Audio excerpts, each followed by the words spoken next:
स्वचे नेरेसि अत्तानं कंसो उपहतो यथा एषं पत्तोऽसि निब्बानं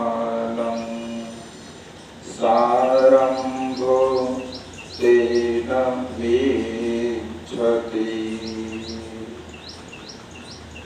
विश्ववंदनीय विश्व शांतिदूत प्रज्ञाशील समाधीचे उपदाता महान पूर्णवान करुणेचा सागर तथागत सम्यक संबुद्ध तथागतांचा पावन पवित्र सद्धम्म त्या सद्धम्माचा सातत्याने प्रचार आणि प्रसार करणारा सदा पूजनीय भिक्खू संघ बुद्ध धर्म आणि संघ या महान संघटनाची आम्हा सर्वांना माहिती करून देणारे आम्हा सर्वांचा आधारस्तंभ भारतीय घटनेचे शिल्पकार बोधिसत्व गुणवेतन डॉक्टर बाबासाहेब आंबेडकर यांच्या धम्मक्रांतीमध्ये संपूर्ण जीवन समर्पित करतो। आज या मंगलमय प्रसंगी या वर्षावासाच्या पवित्र अशा कालखंडामध्ये विशाखा बुद्ध विहार शांतीनगर अकोला येथे उपस्थित सर्व सर्वसंपन्न उपासक उपासिका आपल्या सर्वांच्या प्रती अनंत अनंत मंगलकामना मंगलमती भावना व्यक्त करतो। त्याचप्रमाणे सातत्याने आपल्या ब्युटी ऑफ माइंड या यूट्यूब चॅनलच्या द्वारा ब्रह्मदेशना श्रवण करून आपल्या जीवनामध्ये अनंत आणि यशस्वी पुण्य संपादन करणारे सर्वच सर्वसंपन्न उपासक उपासिका आपल्या सर्वांच्या प्रती अनंत अनंत मंगलकामना मंगलमती भावना व्यक्त करतो। तुम्हा सर्वांच्या हितासाठी सुखासाठी आणि कल्याणासाठी तथागतांच्या श्रेष्ठ ब्रह्मनिष्ठेला प्रारंभ करतो। आपण सर्वांनी शांत चित्ताने एकाग्र चित्ताने तथागतांच्या ब्रह्मनिष्ठेला श्रवण करावे। या वर्षावासाच्या पवित्र अशा कालखंडामध्ये आपण बोधिसत्व डॉक्टर बाबासाहेब आंबेडकर लिखित बुद्ध आणि त्यांचा धम्म या ग्रंथाचं वाचन करत असतात आणि आपल्या जीवनामध्ये महान आणि असीमस्त पुण्य आपण या वर्षावासाच्या पवित्र अशा कालखंडामध्ये तथागतांच्या श्रेष्ठ अशा धम्मनिष्ठेला श्रवण करून प्राप्त करत असतात। आपल्या सर्वांना सातत्याने मार्गदर्शन करणारे आमचे धम्मबंधू पूजनीय भिक्खू ब्रह्मरक्षीजी देव हे सुद्धा आपल्या सर्वांना मार्गदर्शन करत असतात सातत्याने। गेल्या अनेक वर्षापासून बंतेंचा आमचा परिचय आहे। बराच वेळ बंतेंनी आपल्या विहारावरती निमंत्रित करण्याचा प्रयत्न केला, परंतु तशा प्रकारचा प्रसंग तशा प्रकारचं निमित्त ठरल्या गेलं नाही आणि त्यामुळे आपल्याकडे काही येता आलं नाही। उद्या आपल्या शहरामध्ये एक दिवसाचं उपोषण आहे आणि त्या निमित्ताने जनतेची आणि आम्ही तिथे दिवसभर उद्या सकाळी 6 वाजतापासून ते संध्याकाळी 6 वाजेपर्यंत अशा प्रकारे 12 तासाचं उपोषण शिबिर त्या ठिकाणी संपन्न होणार आहे। त्यामध्ये आनापानसती विपश्यना आणि भगवंताच्या वेगवेगळ्या विषयावरती संबोधना होईल।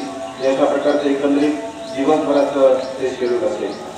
भोजनदानाची वगैरे व्यवस्था तिथे संयोजकाच्या वतीने करण्यात आलेली आहे।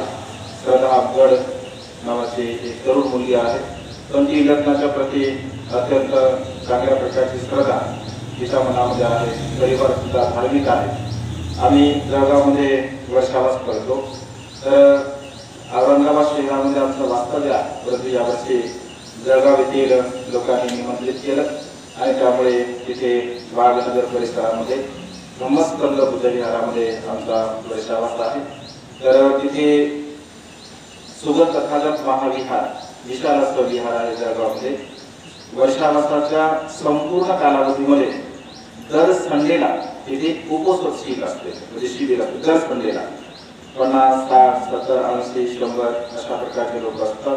जे दर संडेचा तो एक प्रोग्राम आमचा ठरलेला असतो. ती रोज आपल्या युट्यूबला चॅनलला फॉलो करते आणि त्यामुळे तिला सुद्धा असं वाटलं की आपल्या शहरामध्ये सुद्धा एक शिबिर व्हावं. तशा प्रकारे श्रद्धा अब्दुलने विनंती केली. बनतेंना आम्ही फोन केला. बनतेने सुद्धा म्हटले की ठीक आहे, काही हरकत नाही. आणि त्यामुळे उद्याच्या शिबिराचं नियोजन आपल्या या अकोला शहरामध्ये करण्यात आलेलं आहे. या वर्षाच्या पवित्र अशा कालखंडामध्ये तथागतांच्या श्रेष्ठ धर्मदेशनेला श्रवण करणे आपल्या जीवनातील महान आणि असीम असं पुण्यकर्म असतं. सकाळी आमच्या माता भगिनींनी भोजनदान दिलं. खरं तर देशना सकाळीच होणार होती, म्हणजे सकाळच्या सत्रामध्ये देशना होणार होती, पण भंतेजी बोलले की दुपारच्या सत्रामध्ये महिला भगिनी जास्त येतात तर अधिक त्यांना लाभ होईल आणि त्यामुळे सकाळची देशना आपले संध्याकाळवर गेली. ॲक्च्युली आम्हाला संध्याकाळच्या देशनेसाठी आज अकोटला जायचं होतं, म्हणजे इथून आपला जे अकोट आहे तर तिथे काही प्रॉब्लेम झाले, तर त्यामुळे तिथे फार मोठा कार्यक्रम आज संध्याकाळचा होता. तर तो कार्यक्रम कॅन्सल झाल्यामुळे आपल्याकडे देशना देण्याचा योग आलेला आहे.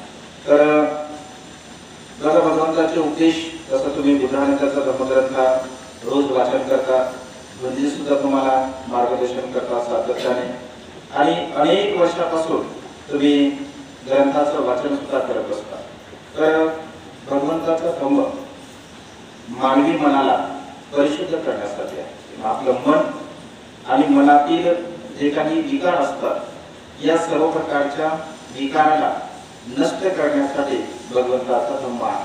आपण विपश्यना सुद्धा करता, आनापानसती सुद्धा करतात, छोटासा हॉल आपल्याकडे विपश्यनेचा सुद्धा.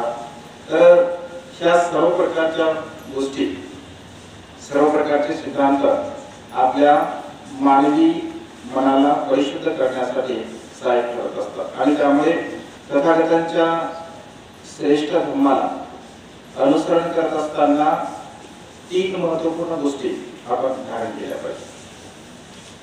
एक पहिला धम्म आहे शील पालन करणे. सुखाचे मार्ग भगवंतांनी सांगितले. पहिला मार्ग आहे शील पालन, दुसरा मार्ग आहे दान पुण्य आणि तिसरा मार्ग आहे प्रज्ञेचा अभ्यास. म्हणजे या 3 मार्गाने जो कोणता मनुष्य, कोणताही केवळ बोधच आहे असं नाही, या संसारामध्ये जीवन जगणारा प्रत्येक मनुष्य या 3 मार्गाने जर आपलं जीवन जगण्याचा प्रयत्न करत असेल तर त्याला सुखापासून कोणीही वंचित करू शकत नाही. त्याच्यापासून सुख कधीही दूर जाऊ शकत नाही. तो सातत्याने आपल्या जीवनामध्ये सुखाला प्राप्त करू शकतो. जसं तुम्ही शील ग्रहण केला का, रोज आपण दैनंदिन जीवनामध्ये पंचशील ग्रहण करत असतो आणि उपोषण दिनाच्या दिवशी आपण 8 शील, अष्टशील, उपोषण शील धारण करत असतो. म्हणजे पंचशील आणि अष्टशील हे दोन्ही शील आपल्या जीवनामध्ये अत्यंत महत्त्वपूर्ण असतात. ज्यांना असं वाटतं की आपण उपोषण शील धारण करावं तर त्यांनी उपोषण शील सुद्धा धारण केलं पाहिजे. सातत्याने 4 उपोषण आपण केलेच पाहिजे. ज्यांना असं वाटतं की मी माझ्या जीवनामध्ये सुख प्राप्त केलं पाहिजे तर त्या माता भगिनींनी 4 उपोषण केलेच पाहिजे. पौर्णिमा, अमावस्या आणि 2 अष्टमी हे 4 उपोषण आपण केलेच पाहिजे. वर्षावासाच्या कालावधीमध्ये तर केलेच पाहिजे, परंतु एरवी सुद्धा जे दैनंदिन जीवनामध्ये या 4 उपोषणाला आपण धारण केलं पाहिजे. बघा, माता विशाखा तुमच्यासाठी आदर्श आहे. या सृष्टीमधल्या संपूर्ण माता भगिनीसाठी माता विशाखा आदर्श आहे. वयाच्या 7व्या वर्षापासून 120 वर्षापर्यंत माता विशाखा उपोषणशीलाचं आचरण करत असते आणि त्यामुळे तिला 4 गोष्टींची प्राप्ती झाली होती: आयुष्य, वर्ण, सुख आणि बल.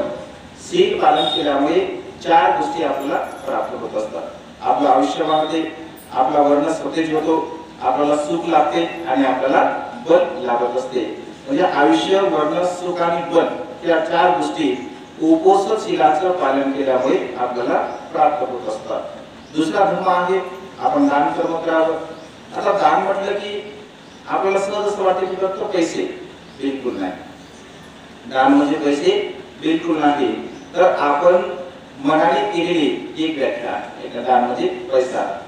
सब्बदान धम्मदान जिनाते, भगवंताने काय म्हटलं? सब्बदान धम्मदान जिनाते, सर्व दानामध्ये जर श्रेष्ठ कोणतं दान असेल तर ते म्हणजे धम्माचं दान आहे। धम्मदान आहे, अविष्दान आहे आणि अभयदान आहे। हे तीन प्रकारचे दान भगवंताने सांगितले बघा। धम्मदान म्हणजे भिक्षू जे तुम्हाला उपदेश करतात त्यांना धम्मदान असं म्हणत असतात। मग श्रद्धा संपन्न उपासक सुद्धा लोकांना जर मार्गदर्शन करत असतील, उपदेश करत असतील तर ते सुद्धा त्यांचं धम्मदानच होऊ शकते। परंतु सातत्याने भगवंताने 45 वर्षापर्यंत लोकांच्या हितासाठी, सुखासाठी आणि कल्याणासाठी धम्माचं दान केलं। हजारो वर्षापासून भिक्खू संघ तुमच्या हितासाठी, सुखासाठी आणि कल्याणासाठी धम्माचं दान करत असतो।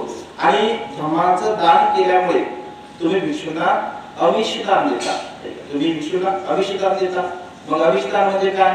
तर तुमचं भोजनदान आहे, तुमचं अर्थदान आहे, तुमचं चिवरदान आहे, तुमचं परिष्कार दान आहे, तुमचं औषधी दान आहे, तुमचं विहाराचं दान आहे, तुमचं भिक्खू निवासाचं दान आहे। म्हणजे जेवढं काही या संसारामध्ये देण्यासारखं असते त्याला अविष्दान असं म्हणतात। म्हणजे वस्तू स्वरूपामध्ये जे आपण देत असतो त्याला अविष्दान असं म्हटलं जातं। आणि अभयदान म्हणजे दुसऱ्यांना जीवदान देणे, अभय देणे, सुरक्षा देणे। जसं मनुष्य रक्तदान करतो, मनुष्य किडनी दान करतो, लिव्हर दान करतो, डोळे दान करत असतो, तर हे दान सुद्धा अत्यंत महत्त्वपूर्ण आहे। आणि त्यामुळे दान पुण्य अर्थात त्यागाची भावना आपल्या चित्तामध्ये आपण निर्माण केली पाहिजे। आणि तिसरी गोष्ट प्रज्ञेचा अभ्यास, म्हणजे मनाला परिशुद्ध करण्यासाठी आपल्या जीवनामध्ये आपण आनापानसतीची भावना केली पाहिजे, विपश्यनेची भावना केली पाहिजे, समाधीची भावना केली पाहिजे। म्हणजे एकंदरीत शील, दान आणि भावना या तीन गोष्टी आपल्या जीवनामध्ये अत्यंत महत्त्वपूर्ण असतात। आणि त्यामुळे सातत्याने भगवंताने 45 वर्षापर्यंत जो धम्माचा उपदेश दिलेला आहे तो मनुष्यांच्या हितासाठी, मनुष्यांच्या सुखासाठी आणि मनुष्यांच्या कल्याणासाठी भगवंताने बघा उपदेश दिला। आणि त्यामुळे आपल्याला जर असं वाटत असेल की मी सुद्धा सुखी असावं, मी सुद्धा समाधानी असावं, माझ्या जीवनामध्ये कोणत्याही प्रकारचं दुःख नसावं, अशी भावना जर आपली असेल तर आपण सुद्धा या तीन गोष्टींचं अनुसरण, या तीन गोष्टींचं आचरण आपल्या जीवनामध्ये करण्याचा प्रयत्न केला पाहिजे। आणि त्यामुळे सातत्याने अशा प्रकारची कुशल कर्म, पुण्यकर्म आपण केले पाहिजे। आज या मंडळ प्रसंगी गाथेच्या द्वारा तुम्हाला मी उपदेश देण्याचा प्रयत्न करतो। तर सुरुवातीला जी मी गाथा म्हटली त्या गाथेचा शब्दशः अर्थ असा आहे, जर ठोकून तुटलेल्या काशांच्या भांड्याप्रमाणे स्वतःला निशब्द ठेवू शकला तर तुम्ही निर्वाण प्राप्त केले असे समजा। तुमच्यासाठी आता कलह उरलेला नाही। म्हणजे ज्याप्रमाणे काशाचं भांड, काशाचं भांड जर तुटलं जरी असेल तरी त्याचा विशेष असा आवाज होत नाही, कारण त्याच्यामध्ये अशा प्रकारचे गुण असतात। अगदी तशाच प्रकारे जोपर्यंत आपल्यामध्ये असणारा कलह, आपल्यामध्ये असणारा वाद विवाद, भांडण, तंटे हे जोपर्यंत मिटत नाही तोपर्यंत आपण निर्वाणकारी अवस्थेला कधीही प्राप्त होऊ शकत नाही। अशा प्रकारे या गाथेचा आशय भगवंताने सांगितला आहे। भगवंत असे म्हणतात की या संसारामध्ये जो कलह आहे, जो कलह आहे, वाद विवाद, भांडण, तंटे, हा कलह मानवी मनाचा शत्रू आहे। सिद्धार्थ गौतमाने परिवर्तन काय म्हटले? काय म्हटले? बुद्धांमध्ये आपण वाचतो ना, कशामुळे परिवर्तन घेतले? संघर्षामध्ये, म्हणजे शाक्य आणि कोळी यांच्यामध्ये जे पाण्यावरून एक वाद होतो, तर बघा बुद्धत्वा म्हणजे बोधिसत्वाला बुद्धत्वाकडे घेऊन जाण्यासाठी हा कलह कारणीभूत ठरलेला. जर शाक्य आणि कोरियामध्ये जर वाद नसता, विवाद नसता, भांडण नसते, तंटे नसते, तर त्या क्षणी बोधिसत्वाने ग्रहत्याग केला नसता. होऊ शकते कसं? तसं बोधिसत्व बुद्धत्वासाठी ग्रहत्याग करतच असतात. हे मात्र निमित्त आहे. ते निमित्त ठरलं. ते जर निमित्त नसतं तर दुसरं काहीतरी निमित्त ठरलं असतं. कारण बोधिसत्व या संसारामध्ये ग्रहत्याग करतच असतो. कारण त्याला बुद्ध बनायचं असते, घर त्याला सोडायचं असते, घराचा त्याग करायचा असतो. परंतु तरी सुद्धा रोहिणी नदीच्या कारणावरून शाक्य आणि कोलिय यांच्यामध्ये वाद झाला, म्हणजे कलह झाला. आणि सिद्धार्थ बोधिसत्व असं म्हणतात की हा जो कलह आहे, हा जो वाद आहे, हा जो विवाद आहे, हा वाद आणि विवाद दोन व्यक्तींमध्ये असतो. वाद विवाद हा दोन व्यक्तींमध्ये असतो, पती पत्नीमध्ये असतो, भाऊ भावामध्ये असतो, बहिणी बहिणीमध्ये असतो, आई मुलांमध्ये असतो, शेजाऱ्यांमध्ये असतो, नगरांमध्ये असतो, गावांमध्ये असतो, शहरामध्ये असतो आणि प्रांतामध्ये असतो, किंवा जगामध्ये एकमेकांच्या देशामध्ये सुद्धा हा वाद असतो. म्हणजे ही जी कलहाची जी भावना, हा जो कलह आहे, म्हणजे कलहाची ही जी भावना, तर ही कलहाची भावना आपल्या जीवनामध्ये जे परंपरागत अशी चालत आलेली आहे. एका परंपरागत वर्षानुवर्ष हा कलह मनुष्याच्या जीवनामध्ये दुःखाच्या कारणाला, जे दुःख उत्पन्न होण्यासाठी हा कारणीभूत ठरत असतो. आणि म्हणून तर भगवंतांनी म्हटलं, नाही वेरे न वेराने समंतिनं कुदाचनं, अवेरेण्याचं संमती यस्सधमो सदंतनं. या संसारामध्ये वैरत्व कधीही नष्ट होत नाही.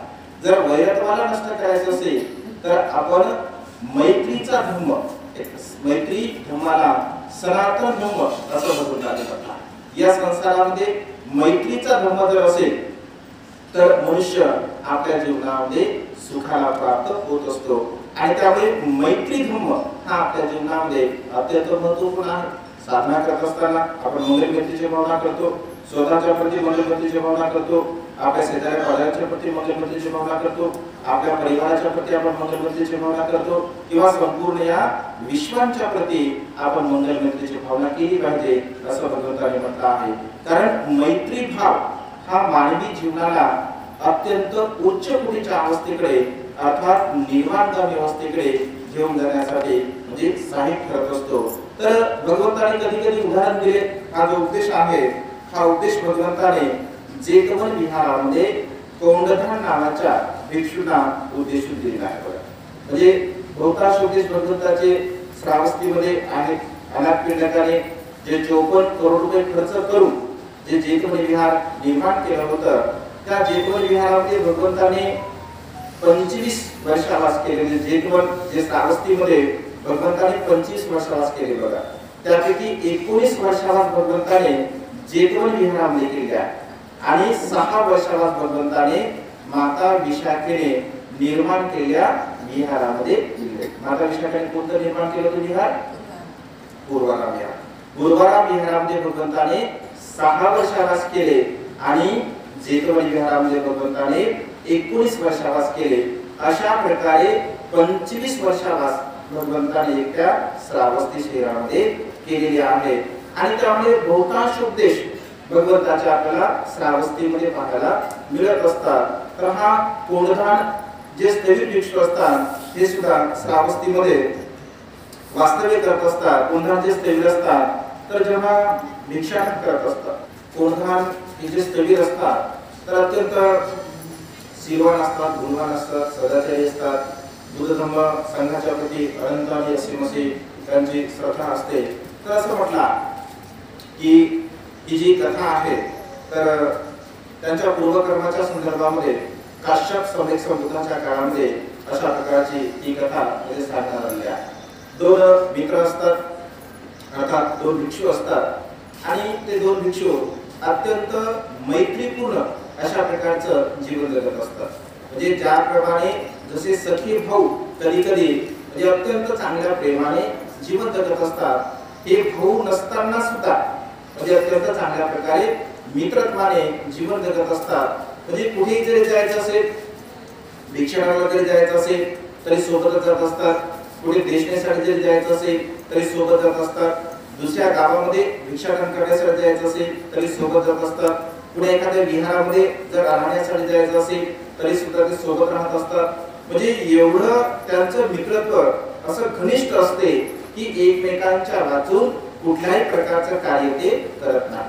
व्यवहारामध्ये सुद्धा आपण बघतो बघा, कधी कधी आपल्या मित्र मैत्रिणी सुद्धा अशा प्रकारचे असतात की कोणतेही जर कार्य करायचं असेल, कारण भगवंत असे की कल्याण मित्र आपल्या जीवनामध्ये बघा अत्यंत महत्त्वपूर्ण आहे. ज्या मनुष्यांच्या जीवनामध्ये कल्याण मित्र असतो तर त्या मनुष्याची अधोगती कधीही होत नसते. कल्याण मित्र ज्या मनुष्याच्या जीवनामध्ये नाही तर त्या मनुष्याची कधीही अधोगती होऊ शकते. आणि त्यामुळे कल्याण मित्र आपल्या जीवनामध्ये असणं अत्यंत गरजेचं आहे. जो आपल्याला चांगल्या प्रकारचा मार्ग सांगेल, जो कुशल मार्ग सांगेल, योग्य मार्ग सांगेल, शीलाचा, सदाचाराचा, नीतिमत्तेचा मार्ग सांगेल, अशा प्रकारचा कल्याण मित्र आपल्या जीवनामध्ये असला पाहिजे. आणि भिक्खू संघापेक्षा कल्याण मित्र या संसारात दुसरा कोण आहे? दुसरा कोणी असू शकत नाही. बुद्धासारखा कल्याण मित्र या संसारामध्ये दुसरा कोणताही असू शकत नाही. धम्मासारखा कल्याण मित्र या संसारामध्ये दुसरा कोणताही असू शकत नाही. आणि त्यामुळे जर आपल्याला चांगल्या प्रकारचा मित्र जर लाभला नसेल तर भगवंत असे म्हणतात की धम्माला आपला कल्याण मित्र समजून आपण जीवन जगण्याचा प्रयत्न केला पाहिजे. ज्या मनुष्याच्या सोबत धम्म आहे तर तो मनुष्य आपल्या जीवनामध्ये कधीही अपयशी होऊ शकत नाही. आपल्या जीवनामध्ये त्याची अधोगती कधी होऊ शकत नाही, कारण धम्म आपल्या सोबत आहे. धम्म आपल्या सोबत जर असेल तर कितीही मोठं संकट आपल्यावरती जर आलं असेल तरी सुद्धा मनुष्य आपलं जीवन सुखपूर्वक जगू शकतो. पटाचारासारखी स्त्री, गीता गौतमी सारखी स्त्री किंवा अन्य प्रकारच्या असंख्य स्त्रिया, उपासक, उपासिका, भिक्षू, भिक्षुणी त्यांच्या जीवनामध्ये धम्माची साथ मिळाली. धम्म त्यांचा कल्याण मित्र ठरला आणि पूर्णपणे त्याने दुःखमुक्त अवस्था म्हणजे प्राप्त केली. आणि त्यामुळे कल्याण मित्रत्व आपल्या जीवनामध्ये असणं अत्यंत गरजेचं आहे. आणि जेव्हा हे भिक्षू एकमेकांचे अत्यंत मित्र असतात तर कधी कधी असं होते बघा, दोन व्यक्ती मग स्त्री असो अथवा पुरुष असो जर खूप चांगल्या प्रकारचं ते जीवन जगत असतील, मग दोन स्त्रिया चांगल्या असतील, दोन उपासक चांगले असतील, दोन भिक्षू चांगले असतील, दोन भिक्षुणी चांगले असतील, म्हणजे दोन लोक जेव्हा चांगल्या प्रकारचं जीवन जगत असतात म्हणजे त्यांचं जे मित्रत्व असते, मित्रत्व कधी कधी बघा दुसऱ्यांना चांगलं दिसत नाही. दोन लोक जर खूप चांगले असतील, शीलवान असतील, गुणवान असतील, सदाचारी असतील तर सर्वच लोकांना ते चांगलं वाटते का? म्हणजे लोक समजा दोन मित्र असतील, मैत्रिणी असतील तर सर्वच लोकांना ते चांगलं वाटत नाही. मग कधी कधी लोकांना असं वाटते कसे काही सोबत राहतात, कसे काय सोबत राहतात ते. कारण भगवंत म्हणतात बघा, जोपर्यंत आपले संस्कार एकत्र येत नाही, म्हणजे दोन व्यक्तींचे समान संस्कार जर सारखे असतील तर ते लोक सोबत असतात. जसं एक वेळचा प्रसंग बघा, म्हणजे वातावरणामध्ये ढगाळ वातावरण असते, धुकं असते, धुकं, आणि त्या धुक्यामध्ये भगवंत बसलेले असतात आणि आजूबाजूला भिक्खू संघ असतो. तर सारीपुत्र भंते चक्रमण करत असतात आणि सारीपुत्र भंते चक्रमण करत असताना सारीपुत्र भंतेच्या सोबत काही भिक्षू असतात. तर तेव्हा भगवंत म्हणतात की भिक्षूंनो, बघत आहात तुम्ही सारीपुत्र भंते प्रज्ञावान आहेत, भिक्षूंनो सारीपुत्रांच्या सोबत जेवढे भिक्षू आहेत तेवढे भिक्षू हे प्रज्ञेमध्ये अग्र आहेत. प्रज्ञा त्यांना प्रज्ञेची प्राप्ती त्यांना आहे, ते हुशार आहेत, बुद्धिमान आहेत, ज्ञानी आहेत. भिक्षूंनो बघत आहात तुम्ही उपालीकडे, उपाली हे विनयामध्ये अग्र आहे. उपाली सोबत जेवढे काही भिक्षू आहेत तर ते सर्वच्या सर्व भिक्षू विनयाला प्रिय मानणारे आहेत. तुम्ही बघत आहात आनंद भंतेना, आनंद बहुश्रुत आहे. आनंदासारखे अन्य भिक्षू सुद्धा बहुश्रुत आहेत. त्यानंतर तुम्ही बघत आहात अनुरुद्ध भंतेना, ते दिव्य चक्षुमध्ये अग्र आहेत, तर ते अन्य भिक्षू सुद्धा दिव्य चक्षुमध्ये अग्र आहेत. म्हणजे अशा प्रकारे वेगवेगळ्या भिक्षूंचे नाव घेऊन भगवंत असे म्हणतात. मग आपला देवदत्त सुद्धा असतात. भगवंत भिक्षू बघा देवदत्तांना, देवदत्त पापी आहे, दुराचारी आहे, वाईट कर्म करणार आहे, त्याच्या सोबत असणारे भिक्षू सुद्धा तशाच प्रकारच्या. म्हणजे मनुष्याचे जे गुण मिळतात, एक सारखे गुण आपण म्हणतो व्यवहारामध्ये सारख्याला वारकं मिळालं, असं म्हणतो सारख्याला वारकं मिळालं म्हणजे तशा प्रकारचे असतात. म्हणजे चांगले गुण ज्या ज्या गुणाचे मनुष्य असतात तर त्या त्या गुणाचे मनुष्य एकत्र येत असतात. वाईट व्यक्ती वाईट अकुशल कर्म करणार असेल, पाप कर्म करणार असेल तर त्याच्या संगतीमध्ये तशा प्रकारचे लोक राहत असतात. चांगला व्यक्ती असेल तर चांगल्या प्रकारचे लोक त्यांच्या संगतीमध्ये राहत असतात. कधी कधी बघा एखादा व्यक्ती म्हणजे वाईट आहे आणि चांगल्या लोकांसोबत जर तो दिसला तर सहज लोक असं अरे आज कस काय यांच्यासोबत कस काय, म्हणजे आज कस काय संगत जुळाली असं म्हणतात. आणि कधी कधी चांगला व्यक्ती जर वाईट लोकांकडे गेला तर लोक काय म्हणतात अरे हा तर चांगला होता, हा बिघडला का काय, म्हणजे याला सुद्धा संगत लागली का काय असं आपण म्हणत असतो. म्हणजे संगतीचे जे परिणाम असतात ते संगतीचे परिणाम अशा प्रकारचे निर्माण होत असतात. आणि मनुष्यांना ही गोष्ट सहन होत नाही, कारण मनुष्यांचा स्वभाव बघा अत्यंत विचित्र आहे असं भगवंताने म्हटलं.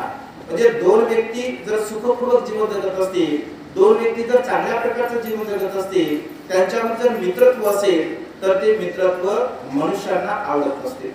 आणि मनुष्य असा विचार करतात की अरे हे तर फारच चांगले राहतात, हे तर फारच सुखपूर्वक जीवन जगतात, हे तर अत्यंत मैत्रीयुक्त जीवन जगतात. मग अत्यंत द्वेषी व्यक्ती कधी कधी असा विचार करतो की यांची मात्र जोडी आपण फोडली पाहिजे. मग काहीतरी कारणास्तव मग दोन भगिनी असतील, दोन बंधू असतील किंवा कुणी असेल तर अशा प्रकारचे विचार करतात. भगवंत असे म्हणतात की असा विचार, हा जो विचार आहे हा विचार फक्त मनुष्यामध्येच उत्पन्न होतो असं नाही आहे, तर कधी कधी हा विचार अकुशल कर्म करणारी एखादी देवता जरी असेल तरी सुद्धा त्यांच्या मनामध्ये सुद्धा उत्पन्न होत असतो. आणि अशा प्रकारे बघा की दोन भिक्षू जे अत्यंत चांगल्या प्रकारचे असतात, शीलवान असतात, गुणवान असतात, सदाचारी असतात, अत्यंत चांगल्या प्रकारे त्यांचं मित्रत्व असते, तर एका देवतेच्या मनामध्ये सहज विचार उत्पन्न होतो. सहज तिला असं वाटतं हे तर फारच म्हणजे एकत्र राहतात, चला आपण यांचं दोघांची फूट पाडूया. आणि असा विचार करत असताना जेव्हा विनय कर्म असते तर विनय कर्मासाठी ते दोघे भिक्षू जात असतात. मग दोघे विनय कर्मासाठी जात असताना ती देवता एका स्त्रीचं रूप धारण करत असते. तिच्यामध्ये अशा प्रकारचं बल असते, एका स्त्रीचं रूप ते धारण करत असते. आणि त्या एका भिक्षूला ती दिसत असते, दुसऱ्या भिक्षूला काही ती दिसत नाही. आणि ती सुंदर असते, अत्यंत रूपवान असते. रूपवान त्या स्त्रीला पाहिल्यानंतर त्या भिक्षूच्या मनात एक क्षणभराचा विचार येतो, अरे कोण स्त्री आपल्या पाठीमागे येत आहे. आणि तो भिक्षू दुसऱ्या भिक्षूला सांगतो की मी म्हणजे थोडस बाहेर जात आहे, शौच करण्यासाठी जात आहे. तर तो तर ठीक आहे मी बाहेर म्हणतो. आणि ती स्त्री पुन्हा त्या भिक्षूला दिसत होती जो की दुसरा असतो. आणि दुसऱ्याला दिसत असते, त्याच्या पाठीपाठी ती येत असते. जो पहिला भिक्षू आहे त्याला मात्र ती दिसत नाही, फक्त याला दिसत असते, कारण तिने तशा प्रकारे ठरवलं असते तर याला दिसत असते. तर जो दुसरा भिक्षू असतो, पहिला भिक्षू दुसऱ्या भिक्षूला विचारतो की अरे ती जी स्त्री तिच्या पाठीमागे आहे ती कोण आहे, तू त्या स्त्रीच्या पाठीमागे, कारण त्याला बराच वेळ होतो, तो बोलत असतो त्या स्त्री सोबत, तर ती कोण आहे तुझ्या पाठीमागे स्त्री आहे. तर तो म्हणतो कोणीच नाही, याला माहिती नसते, याच्या पाठीमागे ती असते. तो म्हणतो नाही असं कसं, मी जर तुझ्या पाठीमागे आता एक स्त्री सुंदर स्त्री बघितली. तो म्हणतो नाही मला काही माहितीच नाही. आणि तो मग त्याच्यावर थोडा बांधला होतो, कारण पहिला जो बोलत आहे तो काय खोटं बोलतो का नाही, त्याने तिला पाहिलं, त्या स्त्रीला त्याने बघितलं. दुसरा सुद्धा खोटं बोलत नाही, कारण त्याने त्या स्त्रीला पाहिलंच नाही, ती तिच्या पाठीमागे असते. आणि अशा पद्धतीने बघा तो पहिला म्हणतो मी पाहिलं, दुसरा म्हणतो मी पाहिलंच नाही, मला माहितीच नाही. आणि अशा पद्धतीने दोघांमध्ये गैरसमज निर्माण होतो. पहिल्याला असं वाटतं की मी तर खरं बोलत आहे, कारण मी माझ्या डोळ्यांनी बघितलं, दुसऱ्याला असं वाटते मित्र मला माहित नाही, मित्र काय बघितलंच नाही आणि हा माझ्यावरती मिथ्या आरोप करत आहे, चुकीचा आरोप करत आहे. तर कारण तो त्याला बोलतो तू काय सिंह प्रश्न केला का, तू अकुशल कर्म केला का, पाप कर्म केला का, तुला औषध कसा काय, अशा प्रकारे तो बोलत असतो. तो म्हणतो मी काहीच कळत नाही, मला काहीच माहिती नाही आहे. आणि अशा पद्धतीने ती देवता तिथून अदृश्य होत असते. तिला जे काही काम करायचं असतं ते काम ती करून जात असते. यांच्यामध्ये मात्र वाद होतो, विवाद होतो एकमेकांच्या प्रती. बघा किती छोटीशी गोष्ट आहे. भगवंत असे म्हणतात की क्लेश उत्पन्न होण्यासाठी, वाद उत्पन्न होण्यासाठी, भांडण उत्पन्न होण्यासाठी फार मोठं कारण लागत नाही. भांडण करण्यासाठी फार कारण लागत नाही. म्हणजे सहज अगदी छोटंसं जरी कारण असेल तरी सुद्धा मनुष्यामध्ये बघा वाद होतो, भांडण होतो, तंटा होतो. आपले कधी कधी असं होते माझं नावच नाही घेतलं, कधी कधी होते असं कार्यक्रमामध्ये माझं नावच नाही घेतलं, जाऊ दे मित्र एवढं करते माझं नाव नाही घेतलं, आपला राग येऊन जातो. कधी कधी असे होते तिच्या अगोदर माझं नाव काढून नाही घेतलं, तिच्या नंतर माझं नाव काढून घेतलं, असे कधी कधी होते. कधी कधी असं होते मित्र एवढा मोठा चांगला आहे मला बसायला काय खुर्ची दिली नाही, असे होते कधी कधी. म्हणजे मान सन्मान, मीपणा, अहंपणा, गर्व, ईर्ष्या अशा प्रकारची भावना आपल्या चित्तामध्ये असते. मग ते छोटे छोटे कारण असतात आणि मनुष्य त्या छोट्या छोट्या कारणाला आपल्या मनामध्ये धारण करत असतो आणि त्या कारणाचं जे बीजारोपण आहे ते मात्र विशाल स्वरूपामध्ये, मोठ्या स्वरूपामध्ये निर्माण होत असते. आणि यांच्यामध्ये हा कलह वाहतो आणि ते कर्म विनय कर्म करण्यासाठी जेव्हा जातात तर बसताना ते दोघं सोबतच बसायचे. परंतु आता मात्र एक या कोपऱ्याला बसतो आणि दुसरा दुसऱ्या कोपऱ्याला बसतो. भिक्षूला विचित्र वाटते कारण हे खूप मित्र असतात चांगले. भिक्षूला असं वाटतं अरे असं कसं काय झालं, हे तर एवढे चांगले मित्र आहेत यांच्यामध्ये असं कसं काय झालं. तर मग भिक्षू विचारते की नेमकं काय झालं. तर पहिला भिक्षू सगळं इतर भिक्षूला सांगत असतो, तो दुसरा सुद्धा सांगतो की असं काही घडलेलं नाही. मग भिक्षू त्यांना समजावून सांगत असतात, भिक्षू समजावून सांगतात की तुम्ही असं करू नका. पण ते काही मात्र ऐकत नाही. कारण एकमेकांच्या प्रती बघा वैरत्वाची भावना निर्माण झाली.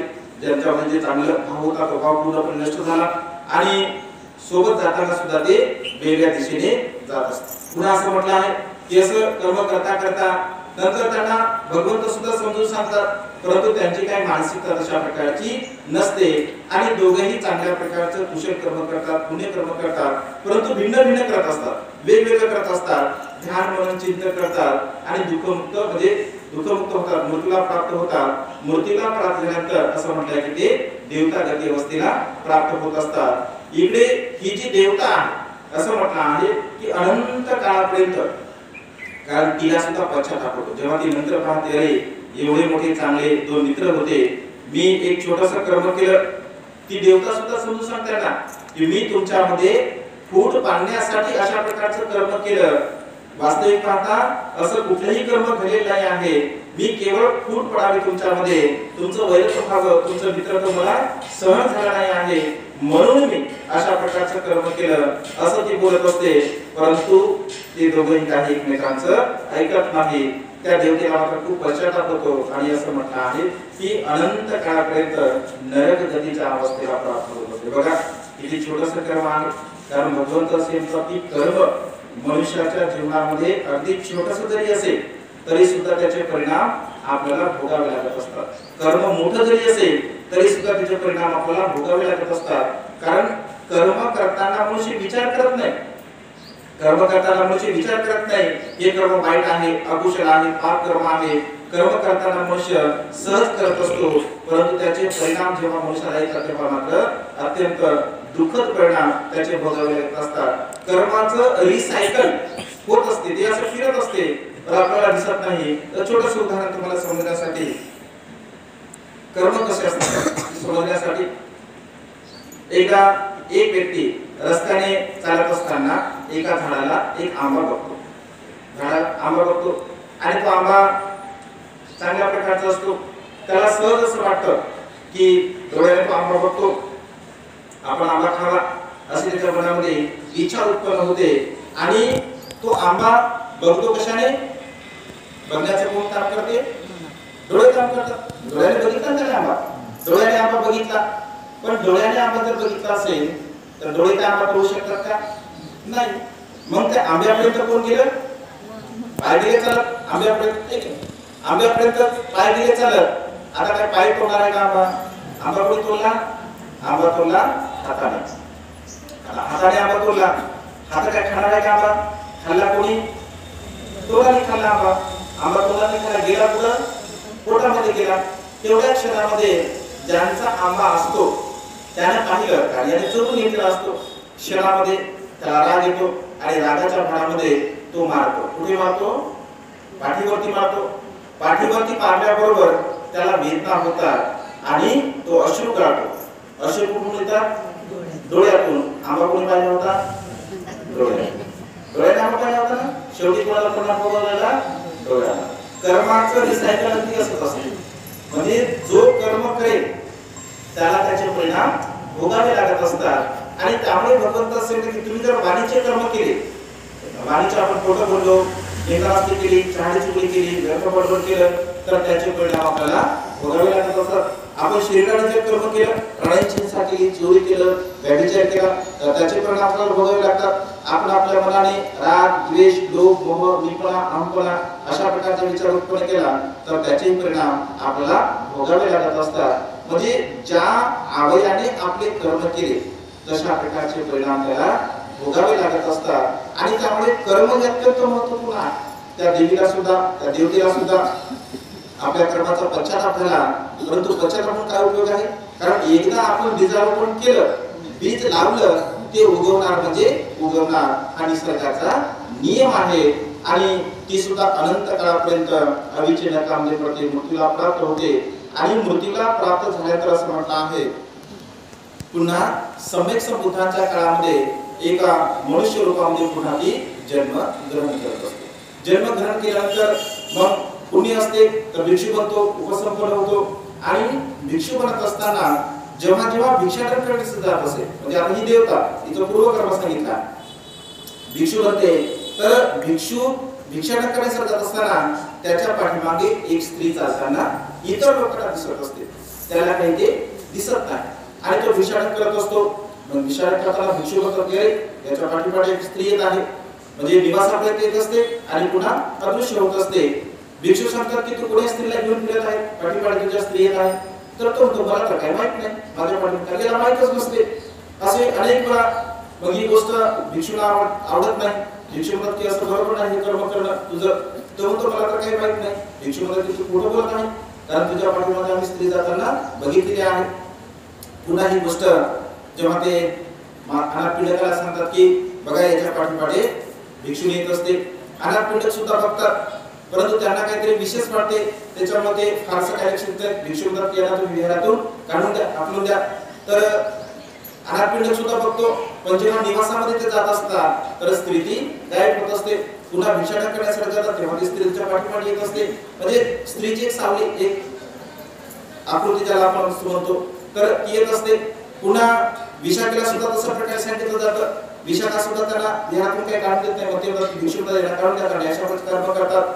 पुन्हा ही गोष्ट राजा प्रसिद्धाला सांगतात की राजा प्रसिद्ध त्यांच्या पाठीमागे एक स्त्री सुद्धा येत असते आणि राजा प्रसिद्ध सुद्धा बघतो यांच्या पाठीमागे एक स्त्री येत आहे. पण हे जेव्हा निवासामध्ये जातात तर तेव्हा स्त्री ती गायब होते. पुन्हा जेव्हा ती निवासाच्या बाहेर येतात तर त्या स्त्रीची प्रतिकृती त्यांना दिसत असते. म्हणजे अशा प्रकारचे सगळ्यांना दिसत असते, परंतु ते पुन्हा गायब होत असते.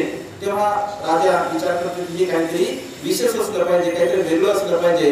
तेव्हा ते म्हणते तुम्ही भिक्षाटनाला काही जाऊ नका, कारण भिक्षाटनाला तुम्ही जेव्हा जेव्हा जाता तेव्हा तेव्हा या स्त्रीचं प्रतिकृती तुमच्या पाठीमागे येत असते आणि त्यामुळे तुमच्या प्रती लोकांची जी भावना, तर लोकांच्या मनात तुमच्या प्रती अकुशल भाव उत्पन्न होत आहे, वाईट भाव उत्पन्न होत आहे आणि हे मात्र काही चांगलं नाही आहे.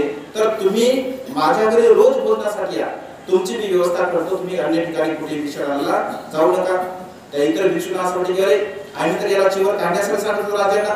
राजांनी यांची व्यवस्था केली, मग त्यांना कसं वाईट वाटते. पुन्हा ही गोष्ट भगवंताकडे येत असते आणि भगवंताला सुद्धा सांगतात, राजा सांगतो, भिक्षू सांगतात, तर भगवंत असे म्हणतात की भिक्षूंनो त्याच्या पाठीमागे जी स्त्रीची प्रतिकृती येत असते तर ती प्रतिकृती कुठल्याही प्रकारची स्त्री नसून त्याने केलेली जी कुशल कर्म आहे त्या कुशल कर्माचा तो परिणाम आहे. कारण हे दोन भिक्षू पूर्वकर्माचा भगवंत त्या दोन भिक्षूंना फुटण्यासाठी, त्या दोन भिक्षूंमध्ये वादविवाद करण्यासाठी, उत्पन्न करण्यासाठी तिने अशा प्रकारचं कर्म केलं आणि त्यामुळे त्याच्या कर्माचा परिणाम स्वरूप याच्या पाठीमागे सुद्धा ही अशा प्रकारची स्त्रीची प्रतिकृती त्यांना दिसत असते. परिणामतः ती स्त्री वगैरे काहीही नाही आहे. तर यांनी केलेला जो अकुशल कर्माचा परिणाम, त्या अकुशल कर्माचा परिणाम विपाक त्यांना कशा प्रकारे भोगावा लागला. मग भगवंत त्यांना उपदेश करत असतात की मनुष्याच्या जीवनामध्ये अशा प्रकारचे वैरत्वाची जी भावना, कारण छोटे मोठे वैरत्व असते, अगदी छोटीशी गोष्ट होती परंतु अनंत काळापर्यंत नरकगतीला सुद्धा तिने ते दुःख भोगलं. पुन्हा मनुष्य भूमीमध्ये आली तर मनुष्य भूमीमध्ये आल्यानंतर सुद्धा बदनामीला त्यांना समोर जावं लागलं. अनेक लोकांनी त्यांना बदनाम केलं, भिक्षूंनी त्यांना बदनाम केलं आणि त्याचा जो विपाक आहे तर तो विपाक त्यांना प्राप्त झाला. म्हणजे भगवंत असे म्हणतात की अगदी छोटंसं कर्म जरी असेल आपल्या जीवनामध्ये, अगदी छोटंसं कर्म असेल, साधं कर्म असेल, आपण न कळत जरी केलं असेल, कधी कधी आपल्याला वाटतं जातं काय होतं, असं केलं तर काय होते, कधी कधी असं आपण खोटं बोलत तर काय होते, निंदा केलं तर काय होते, एवढ्यानं काय होते, असं मनुष्य म्हणतो. आणि बघा मनुष्य कर्म करत असतो. भगवंत असे म्हणतात कर्म करताना मनुष्याला अगदी मधासारखे गोड वाटत असतात, पण जेव्हा त्याचे फळ येतात तेव्हा मात्र मनुष्य रडक्या तोंडाने, रडक्या मनाने त्या कर्माचा परिणाम, त्या कर्माचा विपाक भोगत असतो. आणि त्यामुळे स्वतः आपण चिंतन मनन केलं पाहिजे की माझ्याकडून कधीही कोणत्याही प्रकारचं अकुशल कर्म नाही झालं पाहिजे, वाईट कर्म नाही झालं पाहिजे. माझ्या कायेच्या द्वारा, माझ्या वाचेच्या द्वारा, माझ्या मनाच्या द्वारा मी कोणत्याही प्रकारचं अकुशल कर्म केलं नाही पाहिजे. अशा प्रकारची भावना आपण सातत्याने निर्माण केली पाहिजे. कारण बघा कर्माचा विपाक, कर्माचा परिणाम या संसारामध्ये कोणालाही सुटल्या जात नाही. म्हणजे सर्वसामान्य उपासक असो, उपासिका असो, भिक्षू असो, भिक्षुणी असो किंवा सम्यक संबुद्ध असो, कोणालाही सुटल्या जात नाही. आणि त्यामुळे कर्म हे आपले वारस असतात, कर्म हे आपले वारस असतात, आपली संपत्ती आपले वारस नसतात. एक आपण जरी विचार करत असेल की माझी संपत्ती माझे वारस आहे, माझे माता पिता माझे वारस आहे, माझे बहीण भाऊ माझे वारस आहे, माझे अपतिष्ठ नातेवाईक नातेबंधू माझे वारस आहे, असं आपण विचार करतो. परंतु वास्तविक पाहता कोणी कोणाचे या संसारामध्ये नाही. आताही आत्मनाथो कोणी नाथो परोशिया, या संसारामध्ये कोणीच कोणाचा मालक नाही. भगवंत असे म्हणतात आपण स्वतः स्वतःचे मालक असतो. आणि स्वतः स्वतःचे मालक असल्या कारणाने जर आपण स्वतःला स्वतःचे मालक जर समजत असेल, कारण मनुष्य जीवन नश्वर आहे, क्षणभंगुर आहे, परिवर्तनशील आहे, केव्हा कधी कुठे काय होईल आणि कधी मनुष्य मृत्यूला प्राप्त होईल हे काय आपण सांगू शकत नाही. अगदी पाण्याच्या बुडबुड्याप्रमाणे आपलं जीवन आहे. एक पाण्याचे बुडबुडे निर्माण होतात आणि नष्ट होतात, निर्माण होतात आणि नष्ट होतात. अगदी बघा आपलं जीवन सुद्धा मनुष्याचं तसंच आहे. भगवंत असे म्हणतात की क्षणाचा आपला भरोसा नाही, कधी केव्हा कुठे आपण मृत्यूला प्राप्त होईल हे सांगू शकत नाही. आणि त्यामुळे मिळालेलं जेवढं काही आपलं आयुष्य, आपलं जे काही मिळालेलं आयुष्य आहे तर त्या मिळालेल्या आयुष्यामध्ये आपण खूप चांगल्या प्रकारचे कर्म करण्याचा प्रयत्न केला पाहिजे. कोण काय करतो, कशा प्रकारचं जीवन जगतो याच्याकडे कुठल्याही प्रकारचा विचार चिंतन म्हणून आपण करू नये. भगवंत असे म्हणतात मी काय करतो, मी कशा प्रकारचं जीवन जगतो, माझ्या जीवनामध्ये मी कशा प्रकारचे कुशल कर्म करू, पुण्य कर्म करू, चांगले कर्म करू, दान कर्म करू, शीलाचं पालन करू, अशा प्रकारची भावना आपण आपल्या मनामध्ये सातत्याने निर्माण केली पाहिजे. कारण भगवंत असेल की मनुष्याचा जन्म मिळणं अत्यंत दुर्लभ गोष्ट आहे. मनुष्याचा जन्म मिळणे अत्यंत दुर्लभ अशी गोष्ट आहे. मनुष्याचा जन्म मिळाल्यानंतर धम्माची देशना श्रवण करणे हे सुद्धा अत्यंत दुर्लभ गोष्ट आहे. धम्माची देशना श्रवण केल्यानंतर त्याचं अनुसरण करणे, आचरण करणे हे सुद्धा दुर्लभ गोष्ट आहे. आणि या संसारामध्ये बुद्धांचं उत्पन्न होणे दुर्लभ अशी गोष्ट आहे. आणि त्यामुळे धम्म श्रवण करणे एवढी सोपी गोष्ट आहे का? बघा सरांनी एवढी मोठी अनाउन्सिंग केली, एक नाही बंदी जे आले उपासकांना या धर्मनिष्ठा श्रवण करण्यासाठी. तुमच्या कोणत्या शांतता आहे, शांतता आहे की नाही? शांतीनगरमध्ये शांतता आहे. शांतीनगरमध्ये एवढेच उपासक आहे का? असंख्य उपासक असतील. धम्म श्रवण करणे किंवा धम्मश्रवण करण्याची मानसिकता चांगली असणे ही फार मोठी गोष्ट आहे। मनुष्याला कळतच नाही, मनुष्याला समजतच नाही आपलं जीवन जे आहे। मनुष्याला असं वाटतं खाणे पिणे मौज मजा करणे बस एवढंच आपलं जीवन आहे आणि खाणे पिणे मौज मजा करणे यामध्ये मनुष्य समाधान मानतो। त्यांना असं वाटतं की बस एवढं झालं का आपलं सर्व काही संपलं। परंतु बघा हे दुःखाचं कारण आहे, कारण मनुष्याच्या जीवनामध्ये हे कधी केव्हा काय होईल हे आपण सांगू शकत नाही आणि त्यामुळे आपलं जीवन ठोकन ठोकन पुण्य करते असं भगवंताने म्हटलं। आपण म्हणतो ना थेंबा थेंबाने तळ साचत असते। अगदी पुण्यकर्म सुद्धा आपण थोडे थोडे थोडे थोडे आपल्या जीवनामध्ये केले पाहिजे, कारण पुण्याचा संचय हा सुखकारक असतो। पुण्याचा संचय हा सुखकारक असतो आणि त्यामुळे सातत्याने आपण कुशल कर्म करावे, पुण्यकर्म करावे। या वर्षावासाच्या पवित्र कार्यक्रमामध्ये रोज आणि रोज आपण धम्मश्रवण केला पाहिजे, रोज आपण पंचशील ग्रहण केलं पाहिजे, बुद्धवंदना धम्मवंदना संघवंदना आपण घेतली पाहिजे आणि रोज आपण धम्मश्रवण केला पाहिजे। कारण या वर्षावासाच्या पवित्र अशा कालखंडामध्ये जेवढे तुम्ही कुशल कर्म करसाल, पुण्यकर्म करसाल, चांगले कर्म करसाल, त्या चांगल्या कर्माचा पुण्यकर्माचा परिणाम आपलं वर्तमानकालीन जीवन सुखपूर्ण जगण्यासाठी आपल्याला सहाय्य ठरत असते आणि मृत्यूच्या पश्चात सुद्धा हे कुशल कर्म हे पुण्यकर्म आपल्याला सुगतीला प्राप्त होण्यासाठी सहाय्य ठरत असते। आणि त्यामुळे आज या मंगलमय प्रसंगी आपल्या शांतीनगरमध्ये पूजनीय म्हणते आमचे धर्मबंधू धर्मरक्षकजी यांच्या विनंतीला मान देऊन आपल्या सर्वांच्या हितासाठी, सुखासाठी आणि कल्याणासाठी या ठिकाणी धर्मदेशना देण्याचा प्रयत्न केला। आपण सर्वांनी शांत चित्ताने ही धर्मदेशना श्रवण केली। नक्कीच आपल्या सर्वांच्या हितासाठी, सुखासाठी आणि कल्याणासाठी ही धर्मदेशना सहाय्य ठरो। आपल्या सर्वांना आयुष्यभर सुखाने प्राप्त हो। तुम्हा सर्वांच्या इच्छा आणि आकांक्षा ढगातून मुक्त झालेल्या शीतळ चंद्रमाप्रमाणे पूर्णत्वात जाऊ अशा प्रकारचे मंगलमय आणि उदात्त कामना या ठिकाणी व्यक्त करून ही धर्मदेशना संपन्न करतो। सर्वांचं मंगल हो, सर्वांचं कल्याण हो, सर्वांना दीर्घायुष्य। साधु साधु साधु।